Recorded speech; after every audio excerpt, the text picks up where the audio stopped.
একটা ভয়াবহ জিনিস। মানে আজাইরা ফ্রেন্ড থেকে দূরে থাকবে।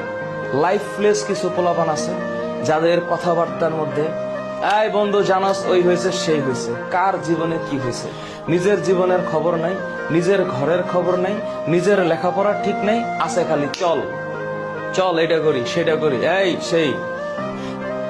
নো, হ্যাঁ, অলওয়েজ মাথায় রাখবা দুষ্ট গরুর চেয়ে শূন্য গোয়াল ভালো।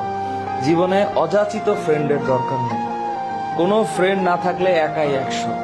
আর যদি ফ্রেন্ড একটা মনের মতো পাও, পৃথিবীতে কেউ মনের মতো হয়, মনের মতো করে নিতে হয়। হ্যাঁ, তুমি তোমার নিজের দিকে খেয়াল রাখো।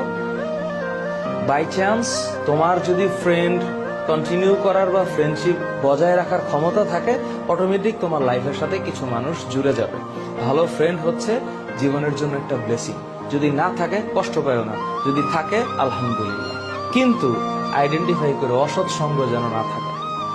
অপ্রয়োজনীয় কোনো সম্পর্ক, আল্লাহর ওয়াস্তে সম্পর্ক, রিলেশনশিপ, তোমাদের কাছে হাত জোর করতেছি।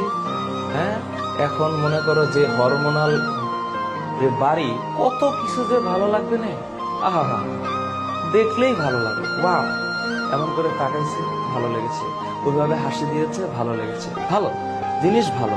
কিন্তু এখানে একটা শব্দ আছে লিপ্ত।